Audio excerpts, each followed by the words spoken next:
இப்போ மனித உணவுகளை மட்டுமே நம்ம சாப்பிடணும், உணவு கட்டுப்பாட்டை கடைபிடிக்கணும் அப்படின்னா அது யாரால் முடியும்? யாரால் உணவு கட்டுப்பாட்டை கடைபிடிக்கும்? உணவு கட்டுப்பாடுனா என்னென்னா மனித உணவுகளை மட்டுமே சாப்பிடணும். எது மனித உணவுகள்? காய்கறிகள், கீரைகள், பழங்கள், பயிர் வகைகள், பருப்புகள், கடலைகள், அப்புறம் காளான்கள். இதுதான் மனித உணவு. எது மனித உணவுகள் அல்ல, எது நாம் சாப்பிடவே கூடாது அப்படின்னா தானியங்கள், மாமிசம், மீன், முட்டை, தயிர், மோர், வெண்ணெய், நெய், பால். இதுதான் மனித உணவுகள் கிடையாது. இதை சாப்பிடவே கூடாது. மனித உணவுகளை மட்டுமே நம்ம சாப்பிட்ணுன்னா அதுக்கு மன உறுதி தேவை. யாரால் மனித உணவுகளை சாப்பிடுகிற அந்த உணவு கட்டுப்பாட்டை கடைபிடிக்க முடியும் அப்படின்னா பட்டினி கிடக்க தெரிஞ்சிருக்கணும்.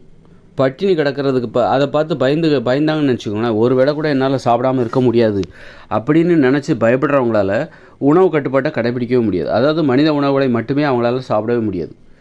ஒரு வேளை கூட என்னால் சாப்பிடாமல் இருக்க முடியாது, என்னால் நான் பசி தாங்கிட மாட்டேன், என்னாலலாம் பட்டினி கிடக்க முடியாது அப்படின்னு நினைக்கிறவங்களால உணவு கட்டுப்பாட்டை கடைபிடிக்கவே முடியாது. அந்த மாதிரி பட்டினி கிடக்க முடியாதவங்களால தான் அவங்களோட உணவு முறை தான் இப்போ நம்ம சாப்பிட்டுட்ருக்கோம்ல, தானியங்கள், மாமிசம், மீன், முட்டை, தயிர், மோர், வெண்ணெய், நெய். இந்த உணவெல்லாம் பார்த்திங்கன்னா யாரோட உணவுனா பலவீனமானவர்களுடைய உணவு முறை, ஒரு மன உறுதியற்றவர்களின் உணவு முறை. என்னால் ஒரு வேளை கூட பட்டினியாக கிடக்க முடியாது அப்படின்னு சொல்லுறவங்களோட உணவு முறை தான் இன்றைக்கி உலகம் பூரா மனுஷங்க சாப்பிட்டுட்ருக்கிற உணவு முறை. எதையாவது என்னால் பசி தாங்க முடியாது, எது கிடைச்சாலும் நான் சாப்பிட்டு என் வயிற்றை நிரப்பிப்பேன், அப்போ தான் எனக்கு ஆறுதல் அடைவேன் அப்படின்னு நினைக்கிறாங்கள, அவங்களுடைய உணவு முறை தான் தற்போது நாம் தானியங்கள், மாமிசம் எது கிடைச்சாலும் சாப்பிட்ற ஒரு மனப்பான்மை தான். வயிற்றை நிரப்பிடணும், எது கிடைச்சாலும் சாப்பிடணும், எனக்கு கட்டுப்பாடு எதுவுமே கிடையாது, என்னால் பசி தாங்க முடியாது, நான் ரொம்ப பலவீனமான ஒரு ஆள், மன உறுதி என்பது எனக்கு சுத்தமாக கிடையாது, என்னால் ஒரு வேளை கூட பட்டினி கிடக்க முடியாது, ஒரு வேளை கூட பட்டினி கிடக்கிற அந்த மன உறுதி எனக்கு சுத்தமாக கிடையாது. அப்படி அந்த மன உறுதி அற்றவர்களின் ஒரு உணவு முறை தான் இப்போது நம்ம சாப்பிட்டுட்டு இருக்க தானியங்கள், மாமிசம், மீன், முட்டை, தயிர், மோர், பால், வெண்ணெய். அப்படி மன உறுதி இல்லாதவங்க அவங்க சாப்பிட்ட அந்த உணவுகளால் ஏற்பட்டது தான் நோய்கள். அப்புறம் இந்த வாழ்க்கை முறை, மனித வாழ்க்கை முறை, இங்கே உள்ள பிரச்சனைகள், இயந்திர அறிவியல் உலகம், இது எல்லாமே மன உறுதியற்றவர்களின் உணவு முறையால் உருவான ஒரு வாழ்க்கை முறை, ஒரு உணவு முறை. அவங்க சாப்பிட்ட சாப்பாடு அவங்களுடைய பலவீனமான மனப்பான்மையை அடிப்படையாக கொண்டு உருவான ஒரு வாழ்க்கை முறை. அடிமைத்தனம், சர்வாதிகாரம், வன்முறை, போர்கள், நோய்கள், இதெல்லாம் அந்த பலவீனமான உணவு முறையால் ஏற்பட்டது. அப்போது நீங்கள் மனித உணவு முறையை நீங்கள் பின்பற்ற வேண்டுமானால் உங்களுக்கு மன உறுதி தேவை, பட்டினி கிடக்கிற மன உறுதி தேவை. ஏன்னா அந்த உணவுகளை சாப்பிட்டிங்கன்னா உங்களுக்கு வெறுப்பாக இருக்கும். அதாவது மனித உணவுகளை மட்டுமே சாப்பிட்டிங்கன்னா உங்களுக்கு உணவு மேலே வெறுப்பாக இருக்கும்.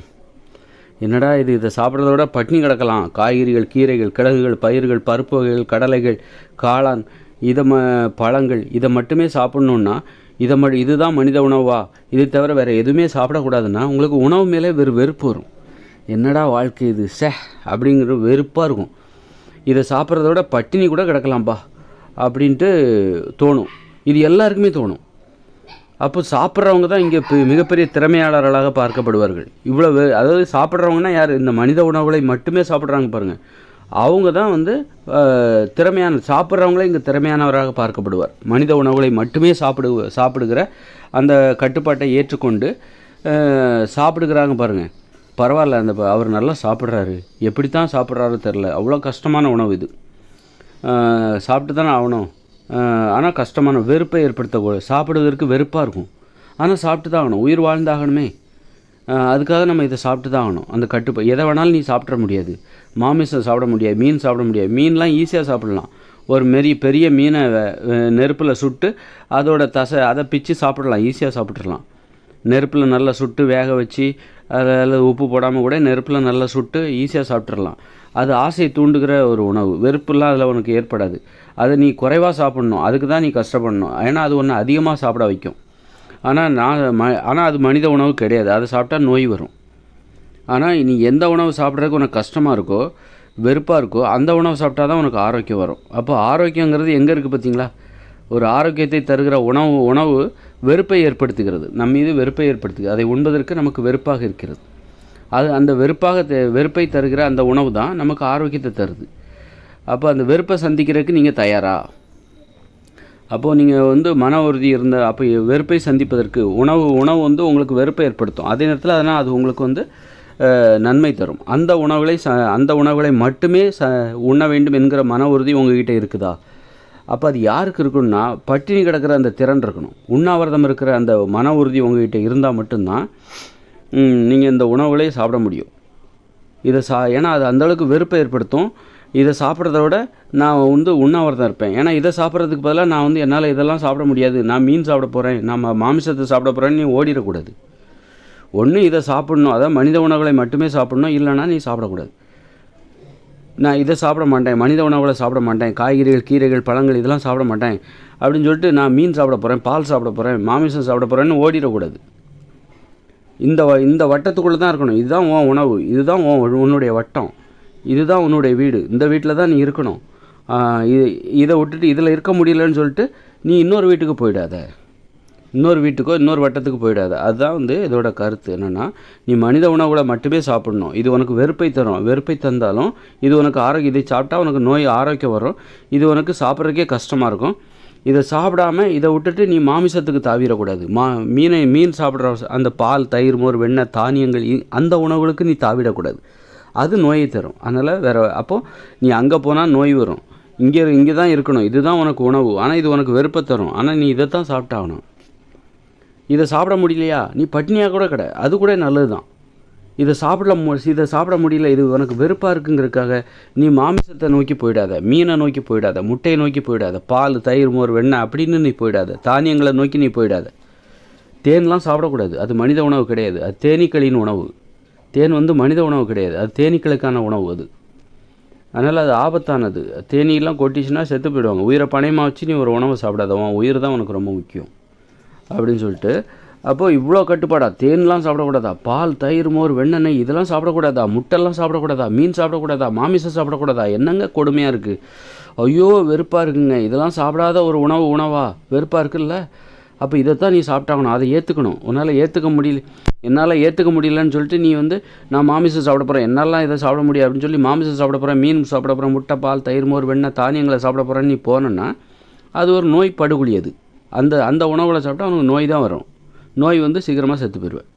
அப்போ அந்த அச்சுறுத்தல், அந்த பாடம் நமக்கு மனசில் நாம் கற்றுக்கிட்டு இருக்கோம். அதெல்லாம் சாப்பிடக்கூடாது, சாப்பிட்டா என்ன ஆகும் அப்படிங்கிறதுக்கு நமக்கு ஒரு படிப்பினை வரலாறு இருக்குது. அப்போ இந்த மனித உணவுகளை மட்டும்தான் சாப்பிட்ணும். உனக்கு வெறுப்பாக தான் இருக்கும். உனக்கு வெறுப்பாக இருக்குதா, சாப்பிட முடியலையா, நீ பட்னியாக கூட கடை. கடுமையாக உனக்கு பசிக்கும் பாரு, அப்போ நீ சாப்பிடு. பசிக்கும்போது எதையாவது சாப்பிட்ணும். அதே நேரத்தில் பசி வந்ததுன்னு சொல்லிட்டு நீ டக்குன்னு மாமிசத்தை நோக்கி போயிடாத. பசி ஒன்று சாப்பிட முடியல, வெறுப்பாக இருக்குன்னா நீ பட்னியாக கூட கடை. ஆனாலும் ஒரு கட்டத்தில் உயிர் வாழணுங்கிற அந்த ஆசையில் நீ மனித உணவுகளை நீ சாப்பிட்டு தான் ஆகணும். காய்கறிகள் பழங்கள் கீரைகளை சாப்பிட்டு தான் ஆகணும். சாப்பிட்டு அப்போ அந்த மாதிரி நிர்பந்தம் நெருக்கடி, பசிச்சாதான் என்னால் சாப்பிட முடியுங்க. இந்த உணவுகளெல்லாம் ஆசைப்பட்டு சாப்பிட முடியாது, பசிச்சாதான் சாப்பிட முடியும். காய்கறிகள் பழங்கள் கீரைகள் இதெல்லாம் பசிச்சாதான் சாப்பிட முடியும். எதையாவது கீரைகள் காய்கறிகளை தின்னாவது என் பசியை நான் போக்கிக்கணும் அப்படின்னு நெருக்கடி இருக்கணும். பசிக்காமல் சாப்பிடவே முடியாது. ஏன்னா இது உங்களை அடிமைப்படுத்தாது. மனித உணவுகள் என்பது உங்களை அடிமைப்படுத்தாது. ஆனால் மாமிசம் மீன் முட்டை தயிர் மோர் உணவெல்லாம் உங்களை அடிமைப்படுத்தி அளவுக்கு அதிகமாக சாப்பிட வச்சு உங்கள் உடம்புல நோயை ஏற்படுத்தும். அதனால் பட்டினி கிடக்க தெரிஞ்சவங்களால் மட்டும்தான் இந்த மனித உணவுகளை சாப்பிட முடியும். என்னால் பட்டினியே கிடக்க முடியாது அப்படின்னா இந்த மனித உணவுகள் என்பது கடுமையான வெறுப்பை ஏற்படுத்தும்.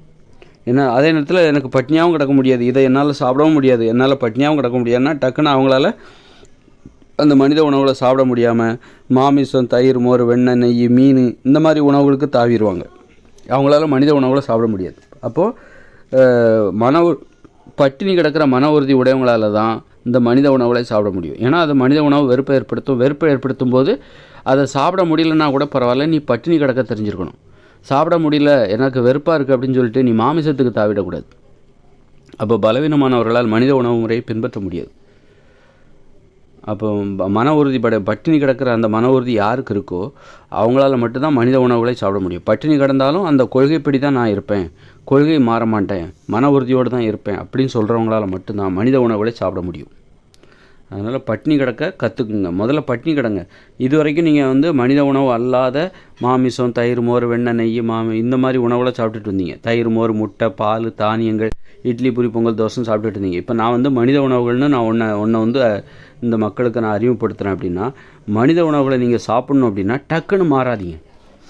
இது வரைக்கும் இட்லி பூரி சாப்பிட்டுட்டீங்க, டக்குன்னு அதெல்லாம் நிறுத்தாமல் முதல்ல பட்டினி கிடக்க பழகுங்க. அப்புறம் பட்னி கிடக்க பழகுங்க, அப்புறமா மாறுங்க. முதல்ல நீங்கள் இது வரைக்கும் சாப்பிட்ட உணவுகளை நிறுத்தி பழகுங்க. அப்புறமா பட்னி கிடக்க பழகுங்க. பட்னி கிடக்க பழகுனதுக்கப்புறம் அதற்கு பிறகு தான் நீங்கள் மனித உணவுகளுக்கு மாறணும். பட்னி கிடக்க உங்களால் முடியலன்னா மனித உணவு முறையை உங்களால் பின்பற்ற முடியாது என்பது மட்டும்தான் உண்மை.